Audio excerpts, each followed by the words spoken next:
پہلے کے زمانے میں غلام لوگ خریدتے تھے اور اپنے پاس اس کو as a servant as a Ghulam رکھتے تھے اور اس سے کام لیتے تھے. ایک شخص نے غلام خریدا. غلام کہتا ہے میرے آقا میری 3 شرطیں ہیں, 3 کنڈیشنز ہیں, آپ اسے قبول فرما لیں. کہا بتاؤ کیا کنڈیشنز ہیں, کیا شرطیں ہیں؟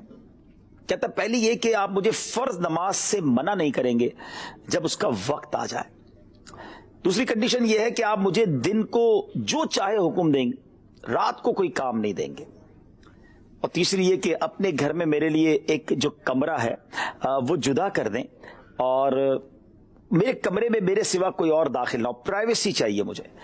اب ناظرین ذرا غور کریں کہ یہ تینوں شرطیں جو ہیں یہ بظاہر تو بڑی نارمل سی تھی. بادشاہ جو غلام کا آقا تھا اس نے کہا نمازی اب غلام ہے, نماز پڑھے گا اور نماز کے وقت اسے منع نہیں کروں گا, دن میں کام لوں گا, رات ظاہر آرام کے لیے ہوتی ہے, اور ایک چھوٹا سا کمرہ اس کو دے دیتے ہیں. تو اب اس غلام کو آقا نے کہا کہ ایسا کرو کہ گھر میں کوئی کمرہ تلاش کر لو. تو غلام نے پورے کمرے میں سے, پورے گھر میں سے ایک ٹوٹا پھوٹا سا کمرہ پسند کیا.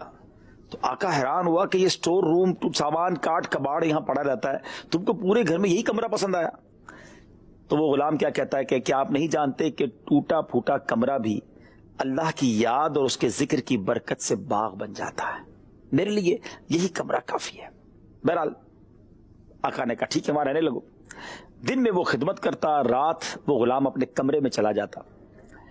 ایک بار ایسا ہوا کہ رات کو جو آقا تھا اس غلام کا, وہ اپنے گھر میں چکر لگا رہا تھا. تو چکر لگاتے لگاتے لگاتے اس غلام کے کمرے تک پہنچ گیا. اور جب اس کے کمرے پر پہنچا تو ایک بڑا ہی عجیب منظر اس نے دیکھا, اور وہ منظر یہ تھا کہ غلام سجدے میں ہے اور اوپر جو چھت ہے وہ کھلی ہوئی ہے اور آسمان سے گویا نور کی برسات ہو رہی ہے. قندیل ایک نور کی یوں سمجھے کہ تسلسل ہے فانوس کی طرح.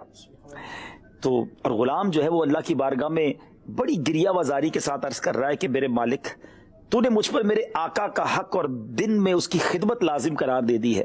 اگر یہ بھی مجھ پر نہ ہوتا تو مالک میں دن بھی تیری عبادت کرتا, میں رات بھی تیری عبادت کرتا.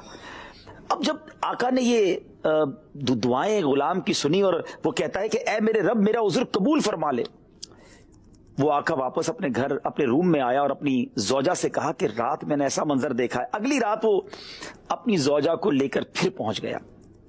پھر وہی منظر, پھر وہی گریہ وزاری, پھر وہی سجدہ, پھر وہ اللہ کی بارگاہ میں التجائیں اور وہی نور کی برسات. دونوں میاں بیوی کمرے کے کنارے کھڑے رہے اور آنسو بہاتے رہے کہ یہ کتنا مقبول بارگاہ بندہ ہے کہ سجدہ کرتا ہے تو آسمان سے نور کی بارش ہونا شروع ہو جاتی ہے.